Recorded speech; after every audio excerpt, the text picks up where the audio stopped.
mois de février, au budget, on a annoncé 10 millions de dollars, 6,5 millions pour le Québec et 3,5 millions pour le Nouveau-Brunswick pour assister les gens qui tombaient dans le trou noir à ce moment-là. Donc, on s'attendait que le lendemain, comme quand il y a une taxe sur la cigarette, le lendemain, elle s'applique. Alors là, on nous accordait un budget pour ceux qui étaient sur le trou noir, puis on s'attendait que le lendemain, les gens pouvaient se présenter dans les clés, les centres locaux d'emploi, pour pouvoir s'enrôler sur un cours et être capable d'être supportés au niveau de leur prestation d'assurance-emploi pendant le temps qu'ils suivent un cours ou jusqu'au moment où ils retournent au travail. Et ça n'a pas été le cas, parce qu'en fait, on a reçu, nous, les organismes de défense de droit, on a reçu les directives du ministre Blais à peu près vers le 15 ou le 20 du mois d'avril.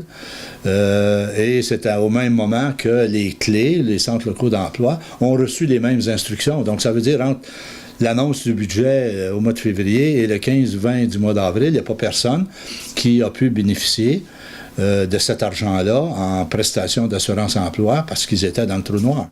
Il faut se rappeler aussi qu'à tous les ans, on revient avec cette histoire du trou noir au gouvernement. On leur dit, à tous les ans, il va y avoir un trou noir là, dans 2 mois, dans 3 mois. Préparez-vous à supporter les gens qui vont tomber dans le trou noir avec la prestation d'assurance-emploi. Mais, encore là, ils n'ont jamais fait de geste précis pour faire face au trou noir au moment où il commence. Ça commence vers le 15-20 février. Là, j'imagine qu'il y a des gens qui terminent au mois de juillet, 23-24 semaines de chômage, ça tombe à peu près en milieu février où là, ils n'ont plus de prestations. Mais le gouvernement a fait ça d'une manière subite. Là, dans l'annonce du budget, ça paraissait bien. Mais ils n'étaient pas préparés à recevoir tous ces gens-là. La semaine dernière, quelqu'un me disait que depuis 2 semaines, il était sur un cours de formation suite à l'annonce. Ses prestations avaient terminé et là, il était enrôlé sur un cours de formation. Ils étaient 2 dans la classe. Alors, imaginons que là, ils ne dépenseront pas cet argent-là. Ce sera quoi une solution possible, idéale? La solution possible, là, c'est de moderniser la loi d'assurance chômage, éliminer les taux de chômage saisonniers et régionaux, parce que c'est ce qui cause le problème. Quand la Gaspésie avait un taux de chômage de 15, 16, 17 %, bien, on avait 32, 35 semaines, 38 semaines de prestations. Et là, maintenant, subitement et étrangement, en plein hiver, le taux de chômage a été de 13 %, 14 % ici en Gaspésie, quand peut-être 70 % des travailleurs travaillent dans le domaine saisonnier qui est juste l'été. Et l'hiver, ils sont tous en chômage. Et le taux de chômage a baissé de 3 ou 4 points depuis l'été dernier. Alors, c'est comme incompréhensible, mais ça démontre que le taux de chômage régional affecte définitivement les périodes de prestation. Donc, plus le taux de chômage est bas, moins longtemps de prestations que les gens reçoivent.